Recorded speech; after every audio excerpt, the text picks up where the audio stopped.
Hey guys, welcome back to Andy's Dinosaur Reviews. We have some news, so let's get to it. The very first thing I want to tell you guys about is from the Beast of the Mesozoic, and the very first thing of the Beast of the Mesozoic is we actually have two different things to look at here, but the first thing is the very first prototype actually under the painting process on the part of David Silva. It is the juvenile Tyrannosaurus, and it looks absolutely beautiful, really nicely matching up his images that he had drawn up previously as far as what the paint scheme would look like. I think it is translating really well to the actual figure and 100% looks really natural overall. I'm very excited to see the appearance of this figure, as I was really wondering how the paint schemes would look. We know that the Ceratopsians were kind of flashier, kind of brighter as far as colors go, but it seems like the majority of the Tyrannosaur series colors are more of like the more darker kind of natural looking tones of color, I think, for what you would consider on a species like this. And I think that as far as this version goes, this prototype that we see here being painted up currently, I think it looks incredible and really well done overall. Really excited to see the final product as far as this prototype being fully finished, but also some of the other prototypes being painted as well.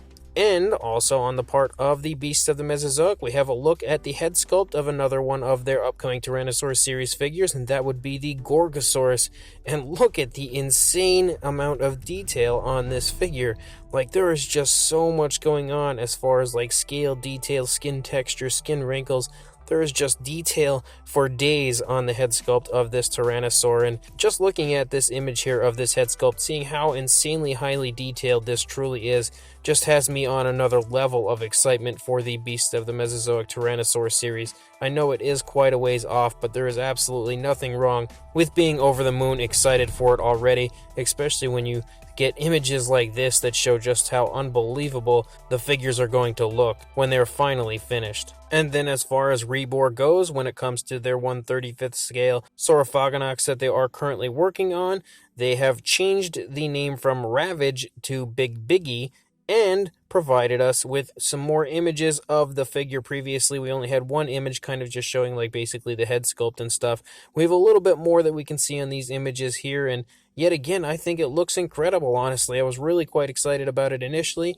As usual from Rebor, it is very highly detailed. You can see that the scale detail on the face and everything looks incredible if you ask me, and overall I'm really excited in general for the figure simply due to the fact that Saurophaganax is a pretty obscure species of dinosaur as far as dinosaur figures go. I don't think I actually have any in my collection at all, so I am really happy that Rebor is making one, and definitely something I intend on getting a hold of right away. And then as far as Yuppie Chen goes, we have a look at his Giganotosaurus model put together and looking absolutely insanely beautiful.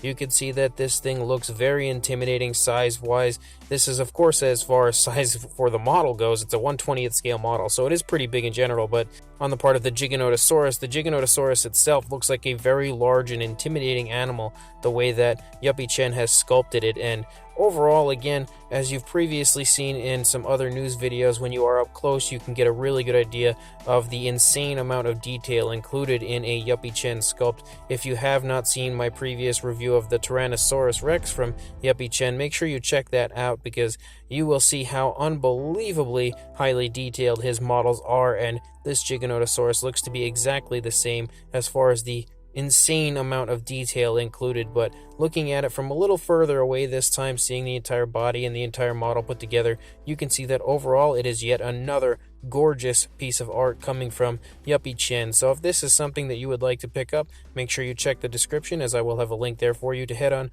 over to Facebook and contact Yuppie Chen to place an order for this. Again, this is something that will sell out very quickly, as Yuppie Chen's work usually does, so if it's something you are interested in, make sure you place an order for it right away. And if you do not have social media, you can, as always, contact me and I will contact him for you.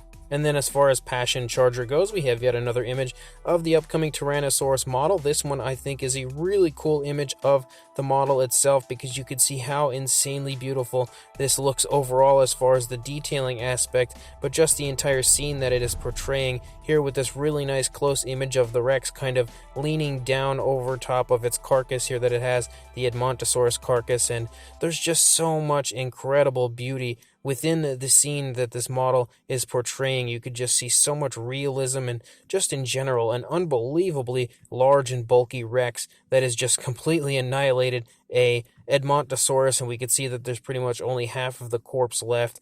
And I do believe there may potentially be another Tyrannosaurus involved in this scene at some point in the near future. So this is definitely a model that I personally am highly anticipating and very excited about. So if this is yet another model you are interested in, just like with the Yuppie Chen Giganotosaurus, make sure you check the description, as I will have a link right there to contact Passion Charger to inquire further about prices and availability and all that fun stuff as far as this model when it does officially release. Definitely something that I feel like is going to be unbelievable in person. And then as far as Nanmu goes, we have a look at this image here that they just recently released, and it overall looks very cool. It's yet another Tyrannosaurus, but it doesn't really give us too much information as far as what exactly the model is. They did state that they will be unveiling it in February. However, myself and many others have actually guessed that it could potentially be a bull Tyrannosaurus Rex, a GP-style bull Rex, and if that's the case, I'm going to be very excited because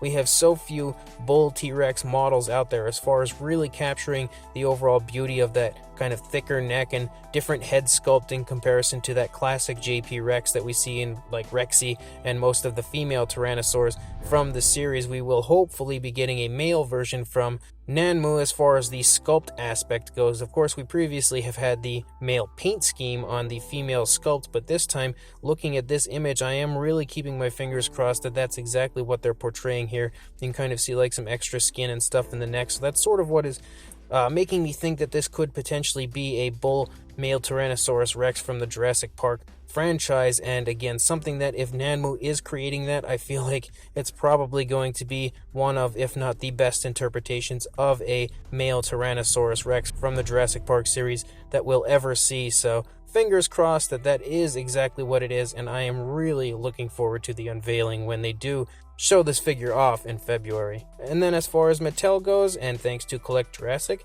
for this information, but it appears as though we now have a new round of Snap Squads coming, and we actually have a bumpy Snap Squad that is not metallic. Previously, the only bumpy figure that we had as far as the Snap Squads go kind of had that metallic shine to it. Well, it appears as though in this wave we have one that does not have that, which is really great to see. And there's also a Baryonyx Grim that we can see down here, which will be fun to have a Baryonyx Grim Snap Squad as well. The Indominus and the Mosasaurus appear to be just straight repacks, but in this wave we have two new figures entering it, of course, with the non-metallic version of Bumpy and the alternate paint scheme of the Baryonyx. And also, as far as Mattel goes, some very cool and very exciting images that have been circulating on a Chinese marketplace website is our very first look at the Amber Collection Pteranodon, and I am really excited to see this because I've been really wondering what this figure was going to look like. It's only the second time now that we've had an Amber Collection figure that wasn't a Velociraptor, and it's really exciting to see a Pterosaur enter the line, but I am so blown away by how good the paint job is on this figure. I think it is way better than most of the Raptors that we've had in this series. I think it looks extremely cool. We can also see that the wings appear to be made of like a rubber similar to the Velociraptor and Dilophosaurus's tails, that they can kind of bend and everything. You see that displayed here in this image. But honestly, I am really excited about this Pteranodon because I think that Mattel has done an incredible job on the paint job for sure, but just generally the figure itself looks absolutely gorgeous, and I am so happy to see something else that is not a Velociraptor being released in the Amber Collection line. So this one is definitely going to be a purchase from me for sure, and one that I cannot wait to get my hands on, and of course, as always, review for you guys right here. So as of right now, guys, that's all the news I've got. When more comes out, I'll be sure to send it your way, but until then, please like, comment, and subscribe, and I will see you in the next video. Thanks for watching.